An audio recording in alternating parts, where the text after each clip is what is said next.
Have you ever heard that lightning never strikes the same place twice?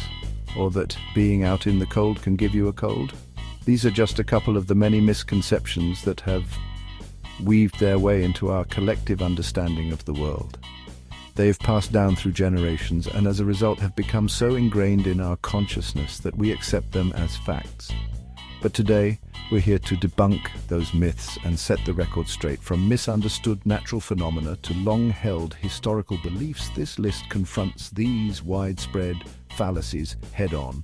Some of these misconceptions are centuries old, passed down through generations, while others are a byproduct of modern misinformation. So buckle up and get ready for a reality check as we uncover the truth behind these 10 common misconceptions about our world. You might be surprised to learn that some truths you've held for years are in fact complete fiction.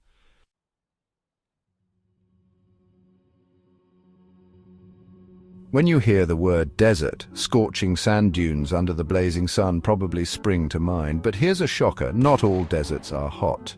The definition of a desert is actually an area that receives less than 10 inches of precipitation per year, regardless of its temperature. In fact, the biggest desert on Earth is a chilly one. With a whopping size of around 5.5 million square miles, Antarctica qualifies as a desert due to its extremely low rainfall and lack of vegetation. But instead of sand dunes, you'll find snow and ice here, with average temperatures ranging from 14 degrees Fahrenheit on the coast to 76 degrees below zero inland. Other cold regions, like parts of the Arctic and high-altitude mountainous areas, are also classified as deserts due to their low precipitation. So next time you think of deserts, remember, it's not all about heat and sand. Icy wastelands like Antarctica show that deserts can be as cold and dry as they are hot and dusty.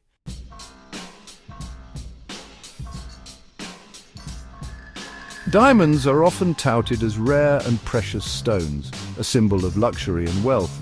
But are they really as scarce as we're led to believe? The reality may surprise you. The De Beers Diamond Company cemented the concept of diamonds as rare and valuable back in the 1930s and 1940s. They controlled the market, regulating the supply of diamonds and creating a perceived scarcity. Their grip on the global diamond market even remained as high as two-thirds into the 2000s. However, De Beers' own researchers estimate that the world's natural diamond supply will run out in 20 to 30 years. But here's the twist. The introduction of lab-grown diamonds has shown us that we can create gems identical to natural diamonds without mining. So while diamonds are not as abundant as other gemstones, the idea of their extreme rarity is largely a product of early 20th century marketing tactics.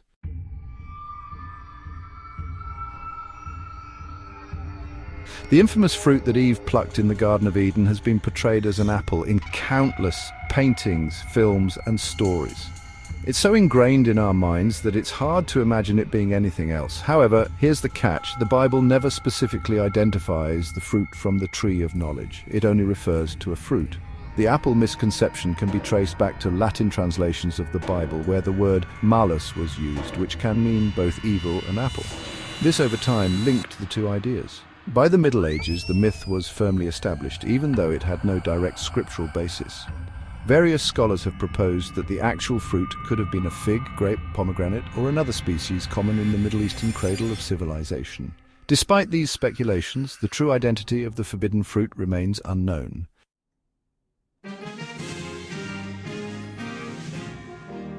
Burst. Did you just catch a chill?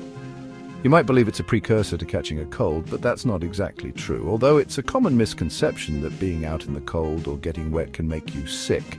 Cold weather itself cannot cause illnesses like colds or the flu. The real culprits are viruses, not the low temperatures. Here's what actually happens.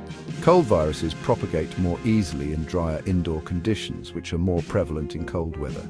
These viruses are spread through contact with infected individuals, not through the environment. While cold air might make your nose run and potentially compromise your immune system, it's the exposure to these infectious viruses that causes winter illnesses. So the next time you're shivering in the cold, remember it's not the temperature that's making you sick.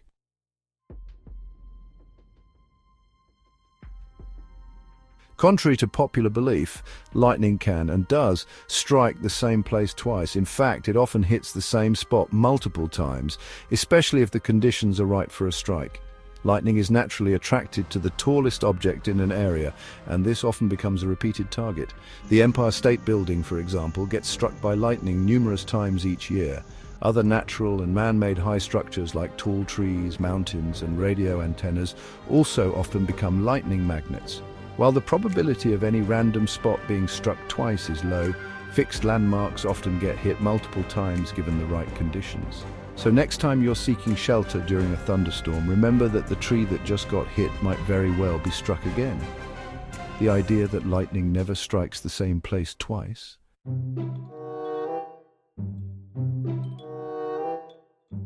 Here's a fact that has made its rounds in trivia games and dinner table conversations. The Great Wall of China is the only man-made structure visible from space. Sounds impressive, right? Well, prepare for your bubble to be burst. It's not true. The Great Wall, while magnificent and expansive, is simply too narrow to be seen from the orbit of our planet. Imagine trying to spot a single strand of hair from a couple of feet away. Quite a challenge, wouldn't you say? Now imagine that hair being thousands of miles away. That's roughly what an astronaut would be dealing with when trying to spot the Great Wall from space. So next time you hear someone assert that the Great Wall can be seen from space, you'll know better. This enduring myth is yet another example of how misconceptions can become deeply ingrained in our collective knowledge.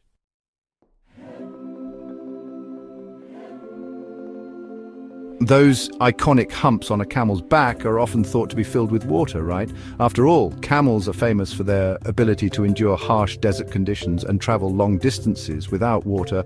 However, it's time to bust that myth. Camel humps are not filled with water. They're actually reservoirs of fatty tissue.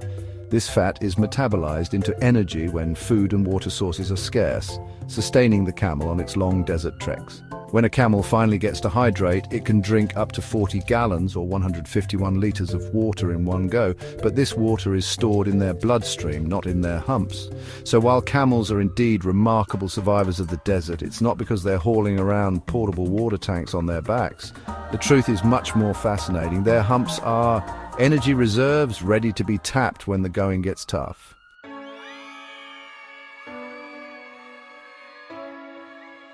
Ever finished up a meal at a Chinese restaurant with a fortune cookie? You might have thought these sweet, crisp cookies with tucked-away messages were a quintessential part of Chinese cuisine.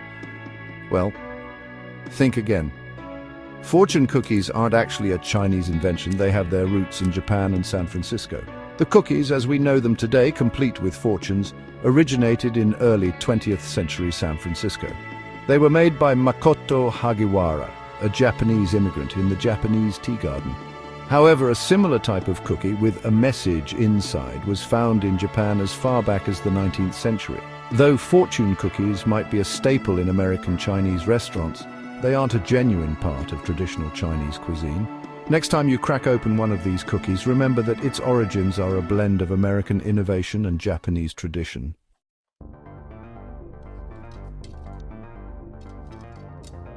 When picturing a Viking, what's the first image that comes to mind? A fierce warrior with a horned helmet, right? Well, it's time to revise that image. Despite their popular depiction in modern media, Vikings didn't actually wear horned helmets. This popular image is a Victorian-era invention.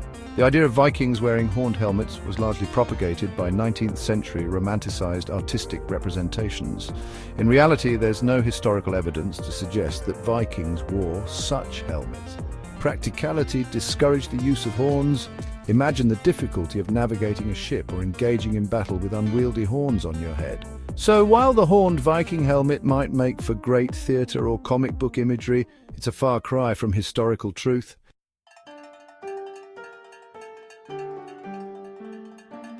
When you think of Cleopatra, you likely imagine an Egyptian queen, right? It's time to rethink that. Cleopatra, one of the most famous women in history, wasn't actually Egyptian. Her ancestry can be traced back to Greek Macedonia. Cleopatra was a part of the Ptolemaic dynasty, which was of Greek Macedonian origin. This dynasty came to power in Egypt after the death of Alexander the Great. While Cleopatra was born in Egypt and was the first in her dynasty to learn the Egyptian language, her lineage was not originally from Egypt. Despite her significant place in Egyptian history, Cleopatra was not of Egyptian descent. She was a Greek Macedonian ruling over Egypt.